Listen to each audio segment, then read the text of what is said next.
So I know a lot of you are probably starting to get the pre-winter jitters. And what that is as a beekeeper, we get nervous because we're like, okay, we got to make sure we do everything absolutely perfect so that things go well and we end up getting our colonies through the winter.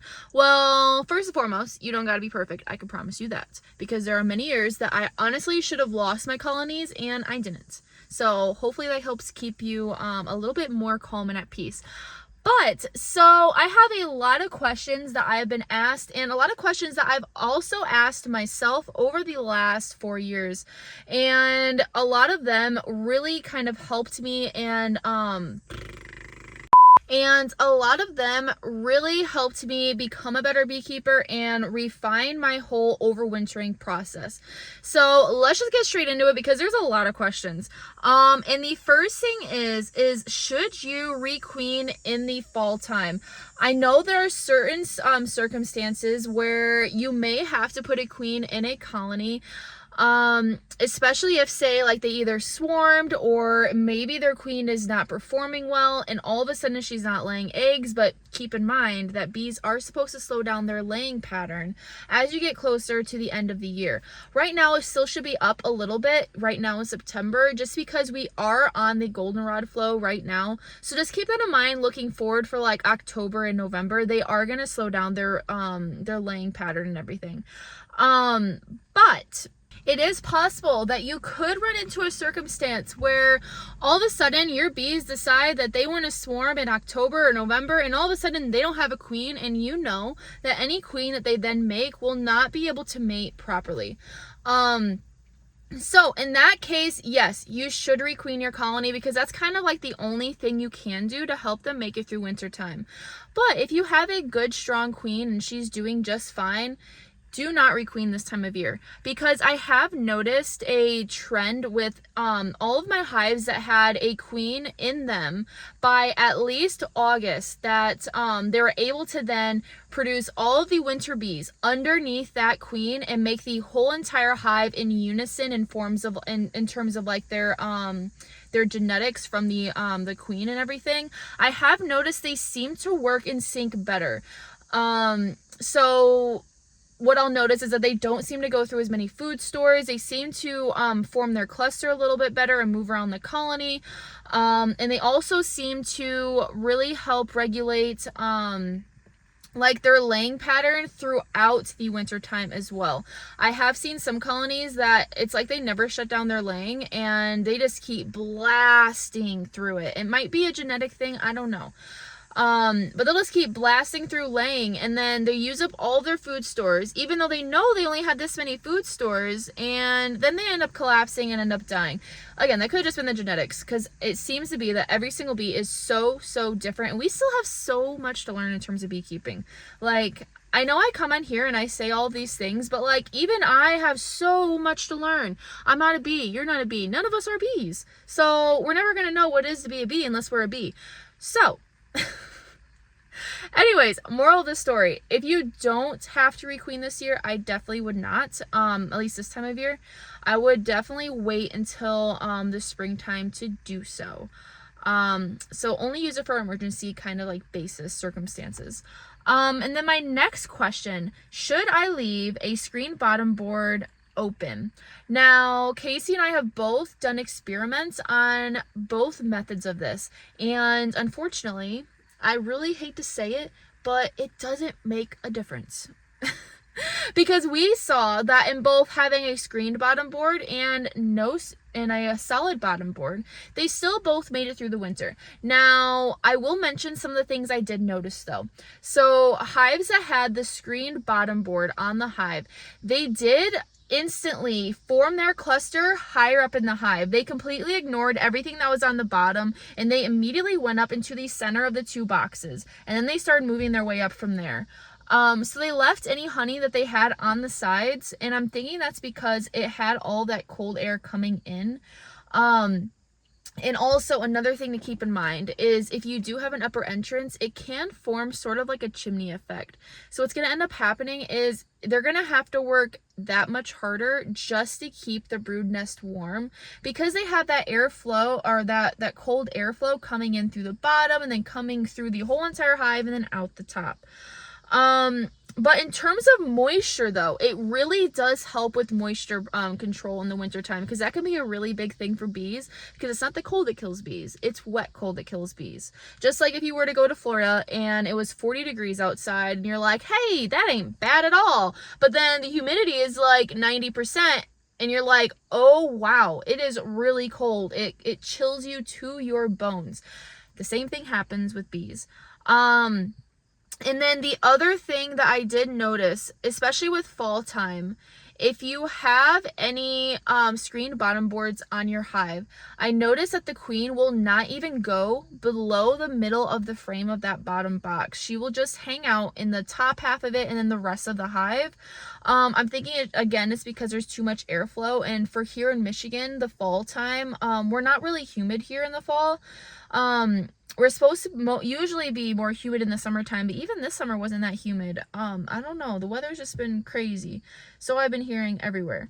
But, yeah, so I'm thinking it's because it has like that crisper air. It's coming in, and she's like, no, I'm not even going to make my hive work this hard. So I'm just going to stay right up here in the middle. So yeah, a screened bottom board could potentially make your bees have to utilize more honey. At least in my thinking it would. That is not something that I really kept track of. That's something I should have kept track of. But just because then they're gonna have to work twice as hard just to keep the hive warm. But like I said, both of them, they still survive. So even though I say all of these things, the end goal is for your bees to survive. As long as they survive through winter, then whatever method you find works best for you, that is your method, because that is all of our goals. So the next question is, when and what temps should I feed? So right now, like I said, is the goldenrod flow finally, and it's actually doing pretty decent this year. I'm really impressed. This area of Michigan over here on the southeast side of Michigan has a really good goldenrod flow. Now over on the west side where I was before, their goldenrod was just zip, like nothing. I maybe saw like 10 goldenrod plants, whereas here I see fields on fields on fields of goldenrod. They are a little bit better with like how they do agriculture over here. I've noticed that so a lot of places they'll just do like corn in their field, and that's all they'll do, and then they'll just leave it bare whenever there's not corn in there. But what I noticed here is that they plant a cover crop until they're ready for corn or soybeans. And they'll even do, sorry, there's a yellow jacket in here. And they'll even do like hay that has a flowering, some sort of flowers on top. So that really has been helping the bees here. The flows, I'm going to tell you a secret, are absolutely insane in this part of Michigan. But shh, don't tell anybody I told you so. But, so yeah, the goldenrod is hitting pretty good right now. So you don't necessarily have to feed right now, because the bees aren't really going to look at that food that you give them. They're going to ignore it, and they're going to prefer going to an actual nectar source instead. But once the goldenrod starts to trickle down, so say in a couple weeks, then it will be a really good time to start feeding. And preferably feeding like a 2-to-1 sugar water ratio. You want it to be a little bit thicker like that, just because then it's going to make them want to store the sugar rather than just eat it for food. And that's the goal that you have, is for them to store that sugar. Now, cool thing, I just received a package from Hive Alive. They sent me the Hive Alive liquid feed, and then they also sent me some fondant for me to try. So I'm going to be doing some trials on that very, very soon. And if you want to follow along with me on the trials, they did give me a discount code that you could also use for 10% off. Just click on the link in the description and then type in Emily10 at checkout, and you'll get that discount with me as well. But yes, I'm going to have some videos on that, because I've been hearing so many good reviews about Hive Alive, but I've never personally used it myself. So I'm going to put it to the test and see if it actually works well, if it makes a difference with the colonies, and how it helps them survive for overwintering and whatnot. Because nutrition is a really, really big part of how your bees perform. So Okay, but I didn't really answer the question. Here I am going off on my tangents as always. And so yeah, it was what was the temps and when should I feed? So I told you when. Now the temps, it has to be at least above 55 degrees.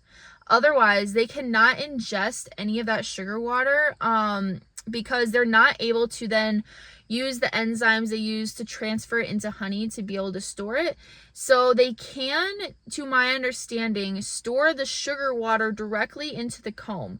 Because one thing that Casey and I saw last year is when we put on those candy boards on top, we started to see that some of the bees would take the sugar and store the sugar directly in the comb. So we'd have like frames that were packed with sugar inside of them. Kind of weird, but kind of cool at the same time. They were trying to like do something with it, but yeah, I don't know. But generally you want the temps to be at least above 55 degrees in order for them to convert that into their version of like a sugar water honey to then put into the cells. So that is how you should definitely go about that. Next question, should I condense my colonies down for winter? Yes, and yes. So you generally want to have between 50 to 80 pounds of honey on your colony. 50 pounds if you have a double story nuc, and 80 pounds if you have a double story 10 frame deep. And if you have anything extra, like extra supers, you really don't need that on there. They don't need that extra space, and that you want to have them in the smallest container you possibly can get them in so that they don't have to move around a lot. And also so that all of the food is easily accessible for them. If you have like frames of honey like over here, then frames of honey over here, but then nothing in the middle, it's going to be really hard for them to go over here and then go all the way over here to that side. So keep that in mind, because isolation starvation is a really, really big problem in our colonies in the winter time. I'm going to talk more about this in the class I'm doing on September 30th. And I've been thinking about maybe doing a virtual video for you guys. If you're interested in that, let me know in the comments, because I'm thinking about it. We'll see. But yeah, so bees, it's easier for them to go up than it is for them to go over frames. So a lot of times you'll have honey in the colony like over here, but the cluster was over here and they didn't have enough honey, and they end up dying anyways, even though there was a lot of honey all the way over here. So I would definitely condense your hives down, and I would do that ASAP, because the bees, they do make a plan and like a blueprint of like what they're going to do and how they're going to prepare the hive for the winter time based off of what they have in the colony right now.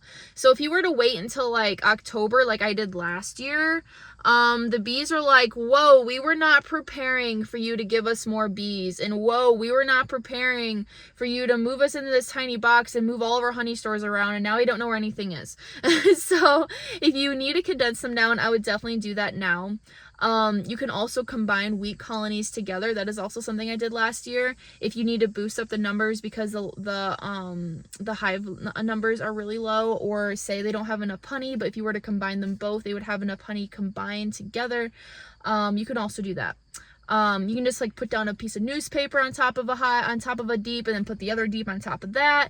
They'll chew through the newspaper, and then everything will be a-okay, as long as you remove one of the queens. But yeah, so next question, when do I stop checking my hive? So that is the most common question that I always see, and I know we are not quite there yet, but we're really, really close. So right now, really all I'm doing when I'm going into my colonies is I'm just making sure, because we're on a flow right now, that they are taken down just a little bit in terms of population. So if I need to pull a frame or two of brood and bees, then I can. And making sure of the weaker hives then are boosted with those extra frames so that everything is then equalized. That's what we call equalizing. Because right now you want to have really, really strong colonies so that they have that large cluster and a lot of food going into winter time. And if you have a lot of bees right now, they're going to be able to hit that flow really well and help you out, so you don't have to buy as much sugar to feed. Also win-win. But so right now I'm only checking my hive, I'd say like once every 2 weeks. I kind of have like this like beekeeping timer that's like built into me now. You'll start to develop it over the years as you keep beekeeping, but it's like based on the time of year and like the flows and everything. I just kind of like know when things are going on. So like I'll start to get like this like little thing in my head that's like, okay, I really need to check on the colonies because they are probably bringing in a lot of food, or like just something else that needs to happen to them. But once you get more towards October, really once you know they have all of the food that they need on the colony and their mite levels are just fine and their population size is just fine, then you don't really have to check them. You can just let them be and let them do their thing. One of the genetics lines that I keep, my original OG hive that I call Chicote, the first genetics I ever had, the hive that I have now is a daughter from that queen.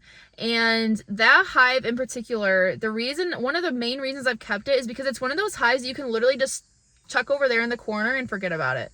And I absolutely love that because I know they're always going to bring in the honey they need. They're always going to prepare perfectly. They manage varroa mites really well. In the past, I only had to treat them once a year. Now I'm going to try treating them not at all since I'm treatment free. I do brood breaks though.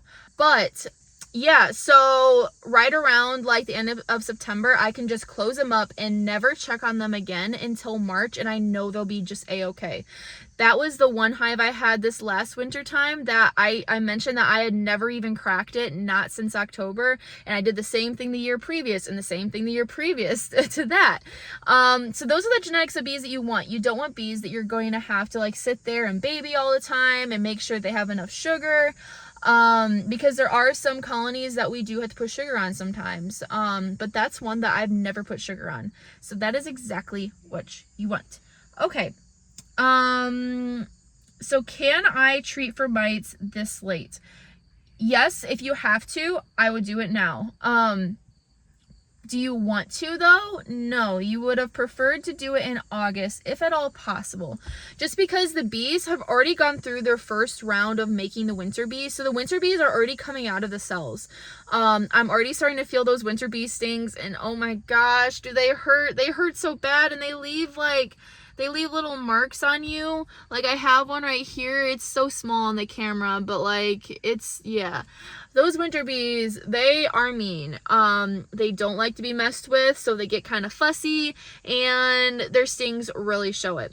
So yeah, if you have to treat for mites, as always, the goal is for your hive to survive. So if that's what you have to do right now, that's the only option you have, and yes, you should just absolutely go for it. But then planning ahead for next year, if you're going to treat, I would definitely do it in August, absolutely no later. I would say like first or second week of August, because that's when they're starting to make those winter bees. And you want those winter bees to be strong and healthy and not be parasitized by the mites. Okay, so next question. What should I do with weak colonies in September? So I kind of already talked about this. So there are a couple things that you can do. First thing is combine them together so that they are stronger together than separate. The next thing you can do is to feed them so they have as much food as possible. What's going to happen is like that food, when you start giving a colony that's weak and you start giving them sugar, it is like feeding them crack. I'm not even kidding.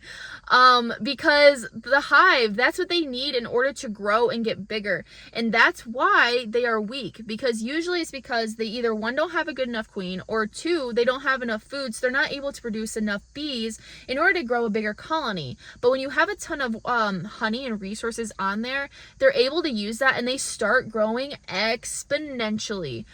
They go from like this to like this to like this. Kind of a bad analogy, but you get what I'm saying.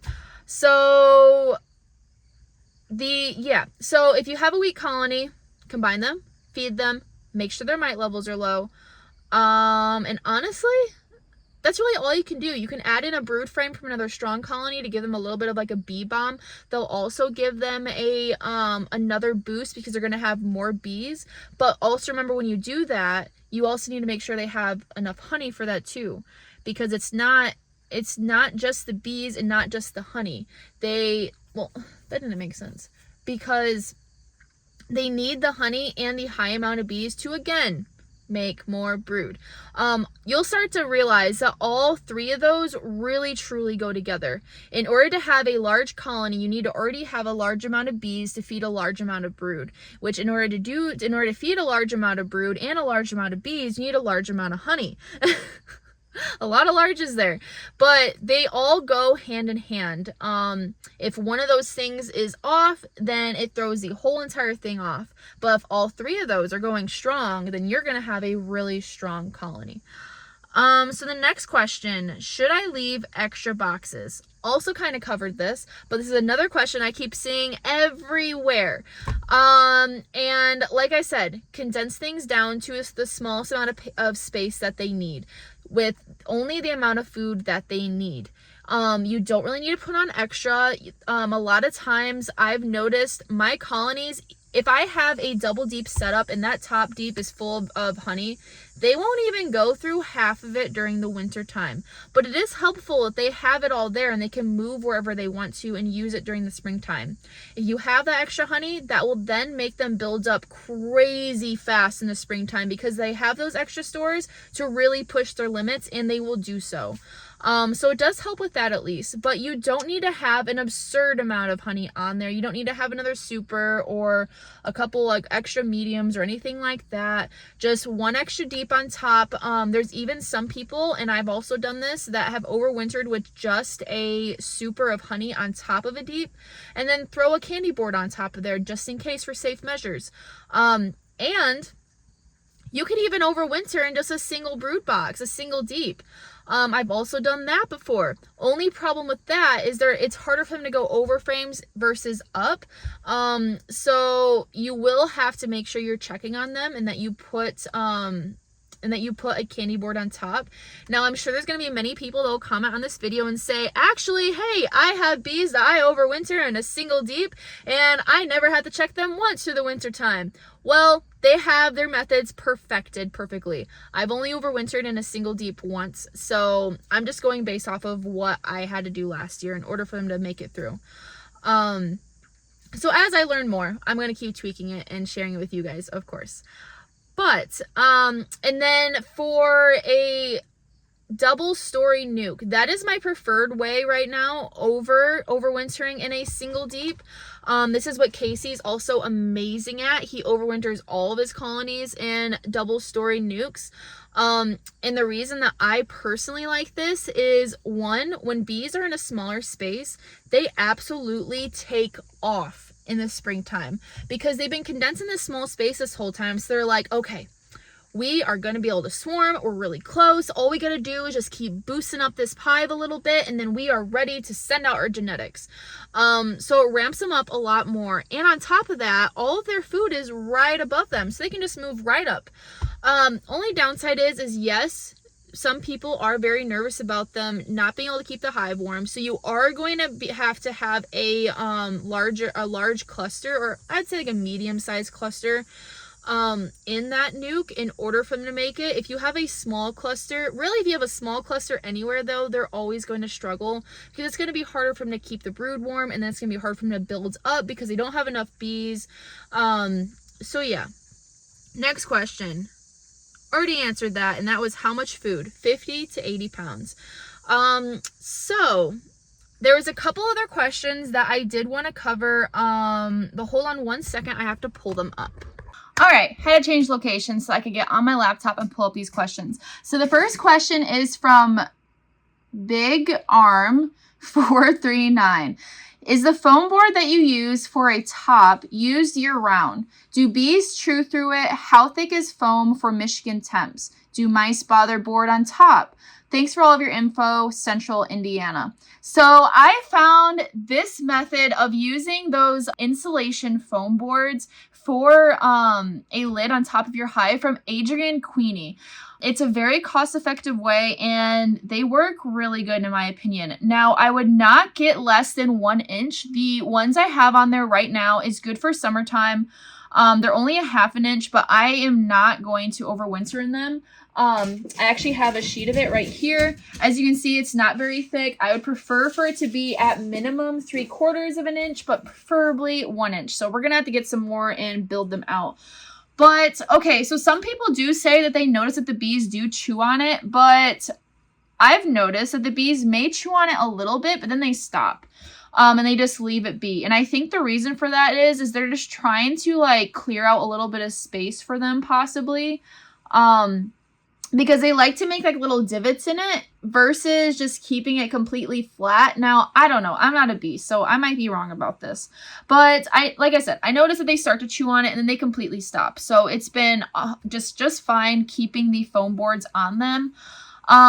And in terms of like the Michigan temperatures, that's why I'm saying I would prefer to use either a 3/4 or 1 inch for a foam board on top. Because you want that little bit of extra thickness to help protect from the elements. Now, the thing that sorry, felt something on my toe. That was weird.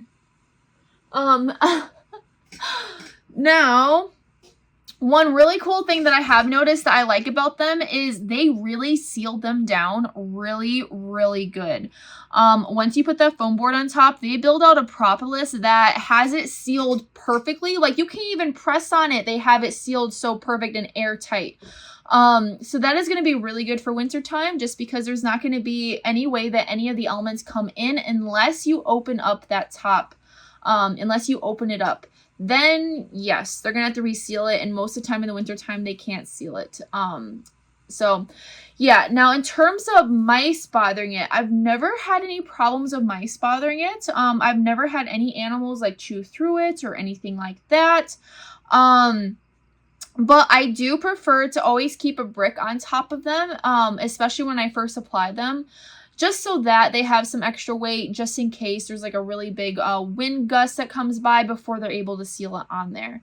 And then let's see. Yeah, so I use that foam board year round. Like I said, it's really cost effective, so it's definitely going to be something that I probably use more often now. This was a year that we were kind of trying it, just keeping it. Well, hold on. Okay, let me be truthful. We did not build all the lids that we needed to build, and in all honesty, money's been tight, so we weren't able to buy all the lids that we needed either, or some of the wood that we needed to build those lids. We do have some wood now, so we do plan on building those, but you know how life goes. So we had these extra foam boards and was like, hey, let's just try this for now and see what happens. Well, trying it for now turned into the entire summer, and those bees are still doing absolutely great. So, and I already did put the foam boards on top in the winter time anyways. And last year, I noticed that having the lid on top of the foam boards was completely pointless. Like there was no reason for it. Because the foam stands up to the elements pretty well. Now, if you do have something fall on the hives, it is possible. Actually, it probably will crack that foam.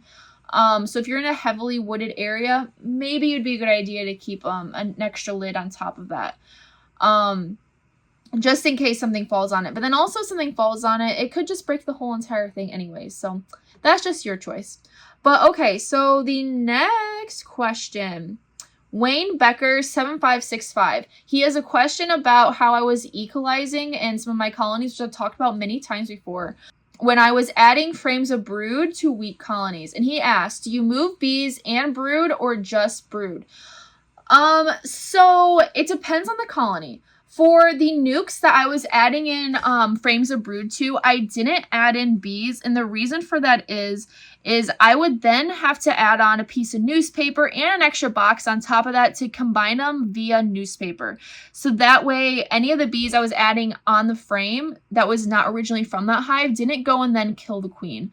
But if you have a bigger colony, like a double-story 10-frame deep, then you can just add in a couple frames with the bees, and it's going to be fine. They're not going to be able to kill the queen. The hive numbers of that hive are going to be large enough that they're going to be able to defend the queen themselves.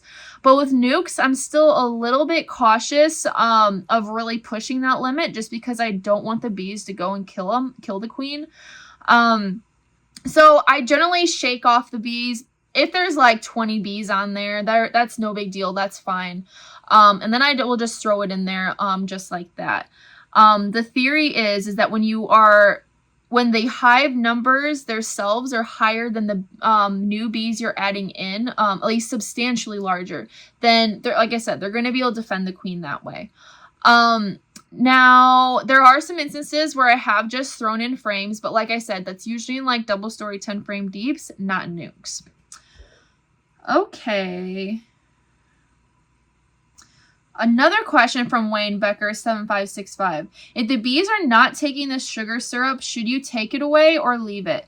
I would definitely take it away because otherwise it's going to go bad anyways. Sugar syrup does not last long.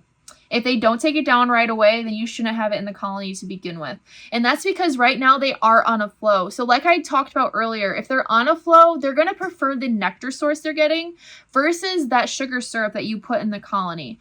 So they're just going to completely ignore it and go for that nectar instead. So I would definitely take it off, and I would wait until you don't see any more of a flow, any more nectar coming in the colony.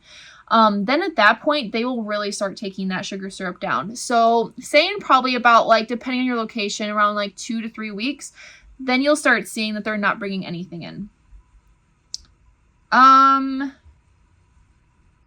Okay, so I have a lot of questions about the nucs that are going on pre-order very, very soon.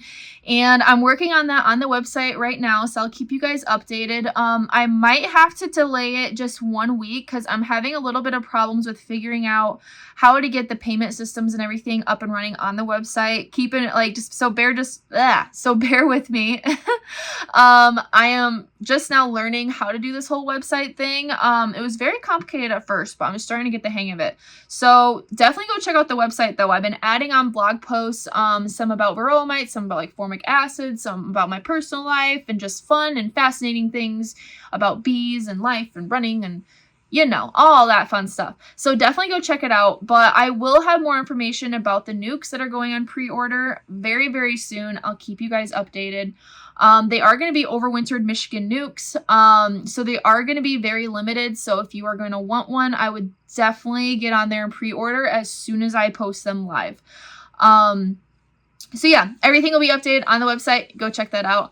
But I think that was all the questions. Like I said, fall and winter time does not have to be as stressful as we make it out to be. I remember my first year when I started beekeeping. Oh my gosh. Well, okay, first off, I procrastinated and was like, okay, I don't think about winter yet. And I just kept pushing it off until all of a sudden it was October. And I was like, oh, okay, well, everybody says to feed your bees, so I should just go out there and feed my bees. So I put out like a little quart jar of sugar water in each hive once a week. Like that's gonna do anything. And they took it down, but like that was pointless. I was lucky and I had not taken any honey off of them that year, so they made it through just fine. But if you are stressing about overwintering, don't stress it. Remember, beekeeping is a learning process. You're not supposed to be a pro at it when you first start. Otherwise, then what's the point in doing it? You're going to get bored at it anyways. You started beekeeping because you wanted something new and fascinating to learn. You wanted a challenge. So this is where you're actually facing that challenge and seeing what you're made of and seeing if you can figure it out.